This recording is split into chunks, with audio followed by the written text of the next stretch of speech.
교회는 여러 모습으로 성탄을 준비합니다. 그 준비 상황을 보면 제가 청년 시절과는 많이 달라졌습니다. 청년 시절에는 성탄 2부 예배를 드렸고요. 새벽송을 다녔습니다. 지금은 방학이 늦어지고 성탄 2부를 준비하는 게 좀 쉽진 않은데요. 선생님들이 아이들과 함께 열심히 성탄을 준비하고 있습니다. 보통 성탄 2부를 준비하는 것, 주일학교에서 찬양 율동하고 또 성극을 하고 그런 모습이 가장 보편적인 성탄 준비입니다. 우리 그리스도인은 성탄을 어떻게 맞이해야 하는가? 저는 이런 고민을 하면서 오늘 말씀을 나누려고 합니다. 동방에서 온 박사들이 어느 날 특별한 별을 발견합니다. 그 별을 보고 그리스도가 나심을 알아차립니다. 동방에서 온 박사들이 별을 보고 그리스도 나심을 경배하러 오는데요. 동방에서 왔다고 한국에서 온 박사로 이해하면 곤란합니다. 동방을 한국으로 이해하는 그런 이단들도 실제로 있습니다. 동방에서 온 박사들이 별을 보고 그리스도를 경배하는데요. 그들이 별을 보고 예루살렘에 갑니다. 예루살렘은 하나님의 성전이고 지금으로 말하면 교회에 왔다고 이해할 수 있습니다. 그들이 유대인의 왕으로 나신 이가 어디 계시냐? 우리가 동방에서 그의 별을 보고 그에게 경배하러 왔노라. 그들이 교회에 온 이유가 그리스도를 경배하기 위해서입니다. 그런데 성경을 보면 그렇게 말하는 또 한 명의 인물이 있습니다.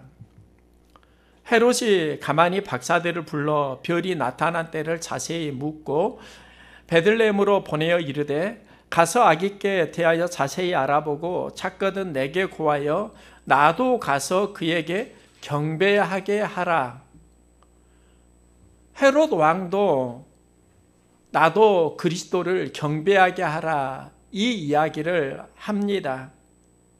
동방박사만 그 이야기를 하는 게 아니라 헤롯도 경배 이야기를 하는데 동방박사는 그리스도 나심을 경배하기 위한 간절함이 있지만 헤롯의 경배는 가짜 마음이라고 할 수 있습니다. 우리가 오늘날 동방박사의 경배를 원합니다. 그런데 헤롯의 마음으로 성탄을 맞이할 수도 있습니다. 가짜 경배도 있다는 이야기입니다.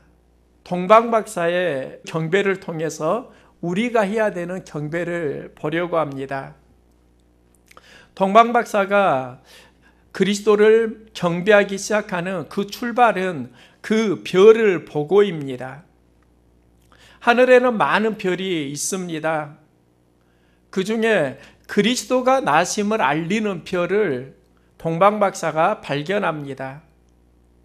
그 별을 동방박사만 보았을까요? 그건 아닐 겁니다. 그 별을 동방박사 외에도 많은 사람들이 보았을 겁니다. 차이가 있습니다. 동방박사만이 그 별이 그리스도가 나심을 알리는 하나님의 사인이라는 것을 알아차립니다. 하나님의 사인을 알아차리는 동방박사, 그들이 다른 사람과 달랐던 게 무엇일까? 그들 안에 영의 민감성이 있습니다. 오늘날 영적 민감성이 둔해지고 있습니다. 지금 문화가 그렇게 만들고 있고 우리의 분주한 삶이 영적 민감성을 잃어가고 있습니다. 제가 군에 있을 때 좋아했던 가수 중에 한 명이 하덕규 찬양입니다. 그분의 일화를 보니까 청년 시절에 민주화를 위해서 운동권에 곡을 썼습니다. 그리고 이제 음반 계약을 하고 음반을 내려고 하는 시간인데 그 안에 마음에 평안이 없습니다. 노래를 하면 평안이 있고 기쁨이 있어야 되는데 영이 자꾸 충돌하는 것을 느낍니다. 곡은 썼고 이제 음반을 내야 하는 그 시점에 이런 고민을 하다가 목사님의 설교를 듣습니다. 가늠하다 현장에서 잡힌 여인의 이야기입니다. 죄 없는 자가 먼저 돌로 치라. 그는 이 메시지를 들으면서 성령의 음성에 반응합니다. 내가 던지려고 하는 그 돌을 내려놓아라. 그 당시에 그가 만난 하나님의 마음입니다. 어느 날 그는 창문을 열고 밖을 봅니다. 자연 속에 비치는 햇살의 따스함에 예수님을 만납니다. 여기서 10분 만에 만든 노래가 가시나무입니다. 이 곡은 대중들에게도 많이 알려졌는데요. 이 곡의 본래 의미는 하나님을 향한 고백입니다. 내 속에 내가 너무나 많아. 당신의 쉴 곳 없네. 내 속엔 내가 어쩔 수 없는 어둠, 당신의 쉴 자리를 뺏고 내 속에 내가 이길 수 없는 슬픔, 무성한 가시나무 숲 같네. 하나님을 향한 하덕규 씨의 고백입니다. 저는 내 속에 내가 너무나 많아. 하나님 당신이 쉴 곳이 없어요. 이 고백을 보면서요, 우리들의 이야기일 수 있겠다. 이 마음이 드는 겁니다. 우리 안에 너무나 많은 내가 있지 않습니까? 하나님이 쉴 곳을 잃어가고 있지는 않습니까? 제가 초등학교 때 MBC, KBS 두 개의 채널이 있었습니다. 그러다가 서울에 이모집에 갔는데 SBS가 있는 것을 알았고 토요일에 짱가를 했습니다. 어린 나이에 그 짱가를 참 재미있게 보았습니다. 서울에는 짱가도 하고 참 좋겠다. 채널 하나가 더 있으니까 서울이 좋아 보였습니다. 옛날을 생각을 해보면요, TV 채널은 예전에 제가 기대했던 것보다 훨씬 다양해졌습니다. 100여 개의 채널이 있습니다. 그러면 이제 TV가 우리에게 행복을 주어야 하는가? 채널이 너무 많으니까 비밀번호 설정을 해놓고요, 많은 채널을 지웠습니다. 문제는 비밀번호 잃어버렸습니다. 이제 어떻게 하지도 못하겠더라고요. 엄청 많은 채널을 보면 우리가 피로감을 느끼게 되는데요. TV보다 더 많은 마음의 채널들이 있지 않습니까? 내 안에 너무나 많은 내가 있지 않습니까? 하나님의 기쁨 되길 원하는 나도 있지만 하나님과 충돌하고 있는 나의 옛모습이 있지 않습니까? 하나님이 주인이라고 고백하면서도 그 주권을 인정하지 못하고 살아가는 나의 모습 있지 않습니까? TV 채널만 많은 게 아니라 우리 안에 마음의 채널은 훨씬 더 다양하게 많이 있다는 겁니다. 수많은 마음의 유혹과 채널들로 인해서 피곤함을 많이 느끼고 있습니다. 예수님은 제자들에게 말씀합니다. 심령이 가난한 자는 복이 있나니 천국이 그들의 것임이요. 마음이 청결한 자는 복이 있나니 그들이 하나님을 볼 것임이요. 우리의 꿈이 하나님 나라를 이루는 삶이고 비전이 그 일에 쓰임받는 것인데 우리가 하나님 나라를 보려고 하면 마음이 깨끗해야 한다는 겁니다. 가난해야 합니다. 청결해야 합니다. 우리 안에 너무나 많은 내가 있다 보니까 성령의 공간이 약화되고 있습니다. 하나님 나라는 깨끗한 청결한 마음에서 우리가 볼 수 있는 비전입니다. 이게 무엇을 말하는 걸까요? 영적 민감성을 이야기합니다. 우리의 심령이 깨끗해지면 여기에서 하나님 나라를 볼 수 있습니다. 동방박사가 그 별을 보고 하나님의 쌓이는 걸 알 수 있었던 건 그들 안에 영적인 민감성이 있었다는 겁니다.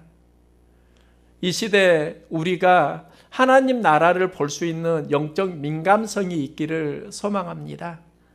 영적인 깨끗함, 청결한 마음이 있어야 한다는 겁니다. 내가 나를 주장하는 수많은 생각들이 성령 안에서 무너지기를 소망합니다. 실은 그때가 더 행복합니다.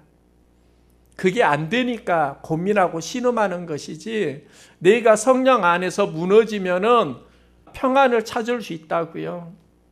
하드규 씨가 그 고백을 하고 있는 겁니다. 내 안에 내가 너무나 많아서 하나님의 내 안에 들어올 공간이 없어요. 정말 내 마음이 찌르는 가시나무 숲 같아요. 우리들의 고백일 수 있지 않습니까? 우리 안에 하나님께 민감한 영이 살아날 수 있기를 소망합니다. 가난한 자는 복이 있습니다. 청결한 자가 복이 있습니다. 우리의 마음이 청결해지고 영이 민감해지면서 하나님 나라를 이루어갈 수 있기를 소망합니다. 동방박사는 영이 민감하니까 아기 예수 나심을 알리는 그 별이 보입니다. 이 별은 하나님의 사인입니다. 동방박사는 그 사인을 보고 움직이는데요, 기적이 아니라 하나님의 사인을 보고 움직이는 겁니다. 이게 진짜 신앙입니다. 기적보다 하나님의 사인에 더 민감할 수 있기를 소망합니다.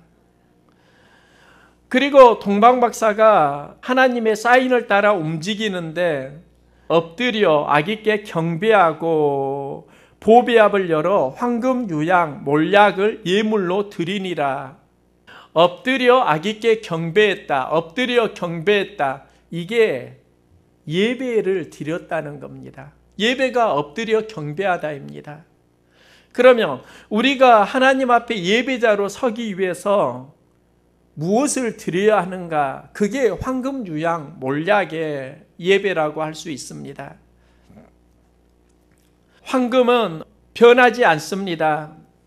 만왕의 왕에게 드리는 선물입니다. 동방박사는 예수님 앞에 황금을 드렸다, 왕으로 고백했다는 겁니다. 내 인생의 주인으로 고백했다는 겁니다. 우리가 예배 시간에 고백해야 하는 게 있습니다. 예수가 내 인생의 주인입니다. 내 인생의 왕이십니다. 이 고백을 하는 겁니다. 초대교회 성도들은 이 신앙에 목숨을 걸었습니다. 네로 황제 시대 로마에 대화재가 일어나고요. 이때 로마 시민들이 분노하면서 네로 황제는 폭동을 두려워합니다. 그 성난 민심을 어떻게 분출시킬 것인가? 여기에서 그리스도인들이 불을 질렀다고 거짓 소문을 내고 이제 핍박이 시작됩니다. 그리스도인들이 죽어가면서 이 고백을 했습니다. 하늘에 있는 자들과 땅에 있는 자들로, 땅 아래에 있는 자들로 모든 무릎을 예수의 이름에 꿇게 하시고 모든 입으로 예수 그리스도를 주라 시인하여 하나님 아버지께 영광을 돌리게 하셨느니라. 너희들은 우리를 죽이고 조롱하지만 언젠가 예수 이름 앞에 무릎을 꿇고 예수를 주로 시인하게 될 날이 있을 것이다. 이걸 외치면서 죽어갔습니다. 그 당시에 이 외침은 터무니가 없어 보였습니다. 하지만 380년 데오도시우스 황제 때 기독교는 로마 제국의 국교로 선포됩니다. 예수가 나의 왕이라고 외치면서 부흥을 꿈꾸었던 선진들의 그 외침이 실제로 이루어졌다는 겁니다. 누가 나의 주인인가? 예수가 주인이고 왕이라는 고백입니다. 이 마음이 변하지 않기를 소망합니다. 이 싸움을 해야 한다고요. 지금 세상은 황금 예배를 드리지 못하게 합니다. 황금은 변하지 않잖아요. 우리는 자꾸 변하는 겁니다. 주인이 바뀌어지고 있습니다. 하나님을 왕으로 선포하지 못하고 있습니다. 예수 그리스도를 왕으로 선포하는 그러한 성탄이 되기를 소망합니다. 동방박사가 드린 또 하나의 예물이 유향입니다. 역사를 보면 유향은 오래전부터 널리 사용되었습니다. 중국에서는 아라비아산 유향을 훈육향이라고 불렀습니다. 이 말은 순수한 향기를 의미합니다. 향은요, 머리를 맑게 해줍니다. 요한계시록에 향이 가득한 금 대접을 가졌으니 이 향은 성도의 기도들이라 새 노래로 노래하여 가로되 찬송을 받으시기에 합당하도다. 향연이 성도의 기도와 함께 천사의 손으로부터 하나님 앞으로 올라가는지라.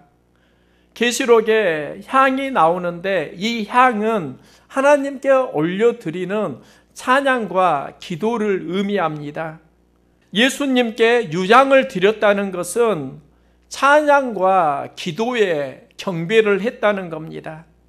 그런데 예배 시간에 이게 안 되니까 영이 다치는 겁니다. 우리가 찬양과 기도에 향기를 하나님께 올려드리는 예배가 되기를 소망합니다. 그래야 하나님을 만날 수 있다고요. 이스라엘 백성들이 광야에서 성막을 짓고요. 그 성막 구조를 보면 성전 뜰에는 번제단과 물두멍이 있고 성소에는 금초대, 떡상, 분향단이 있습니다. 지성소에 하나님의 언약궤가 있고 여기서 하나님의 임재를 경험합니다.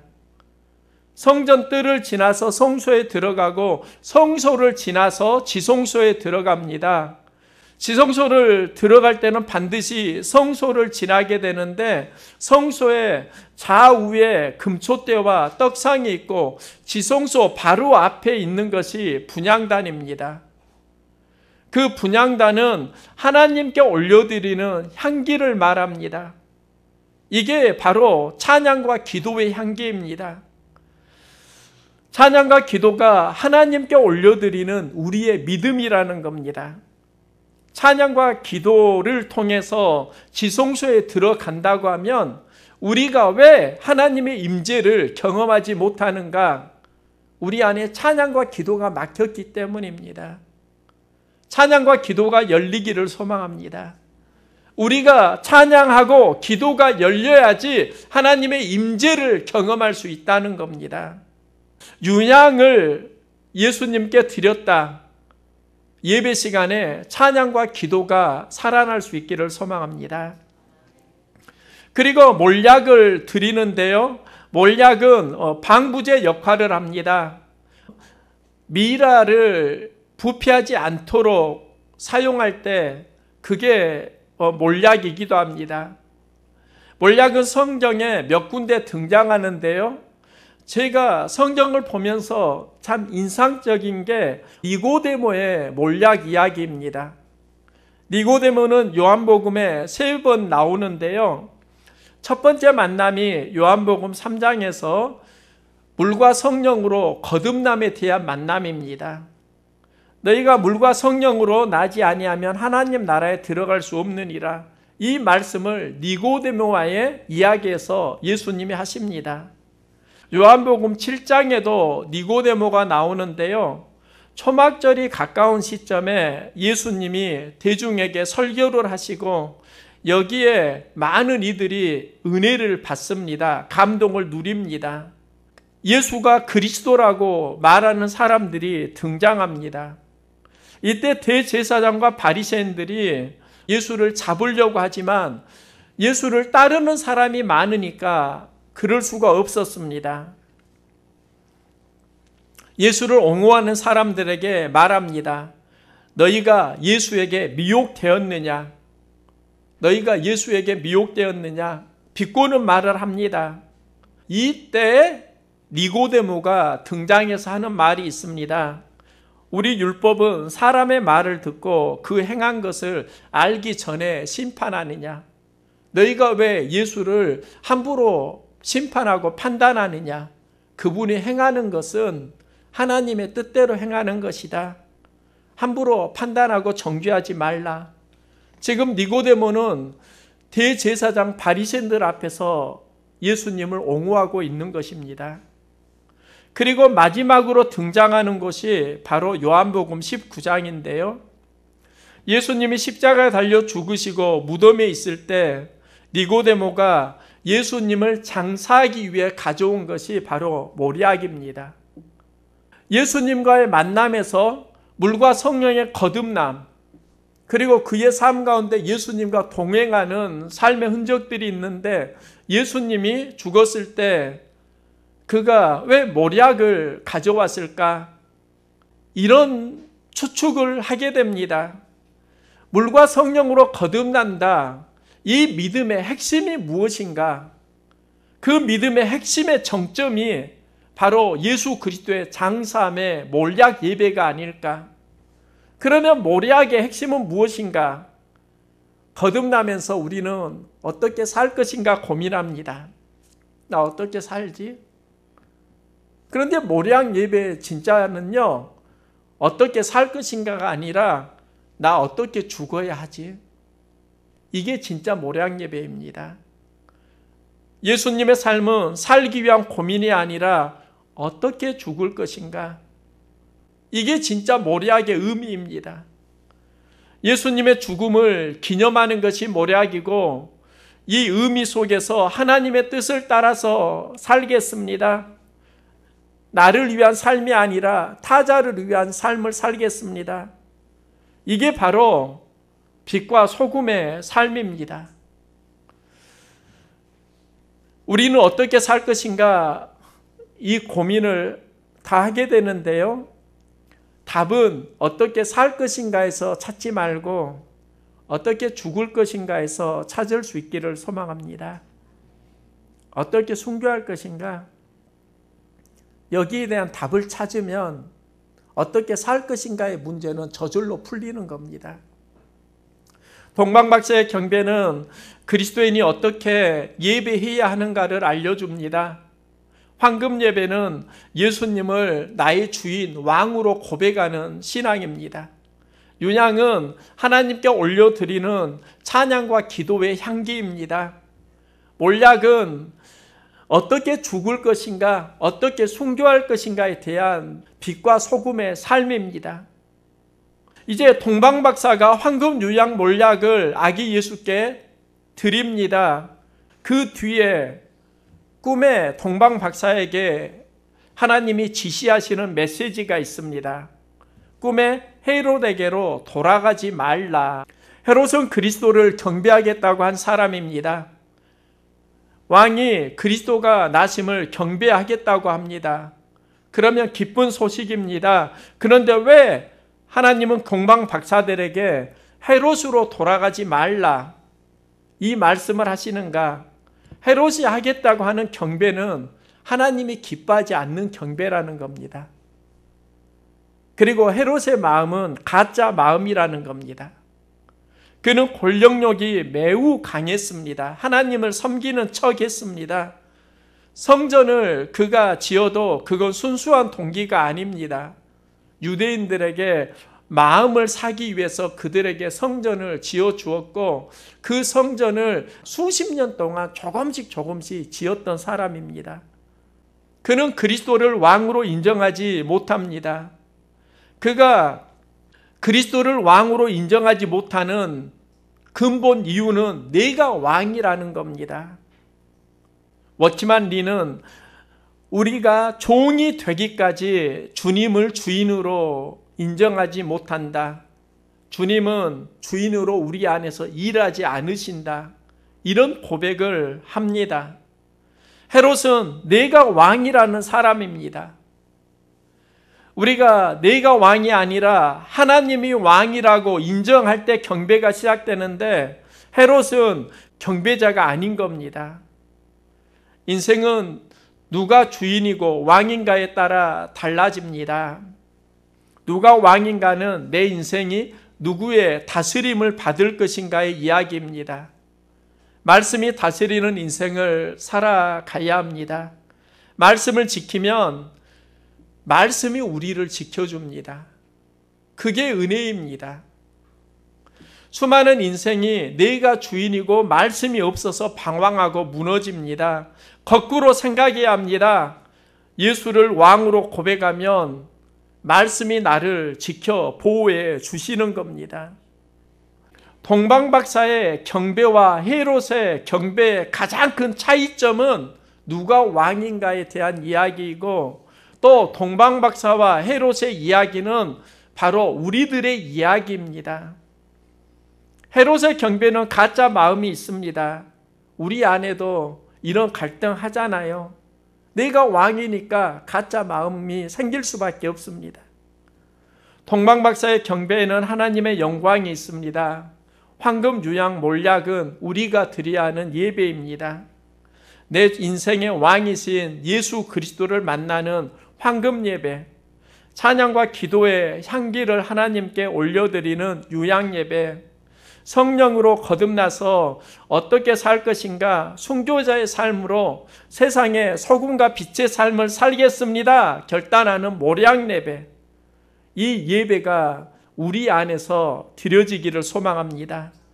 이때 메리 크리스마스가 되는 겁니다.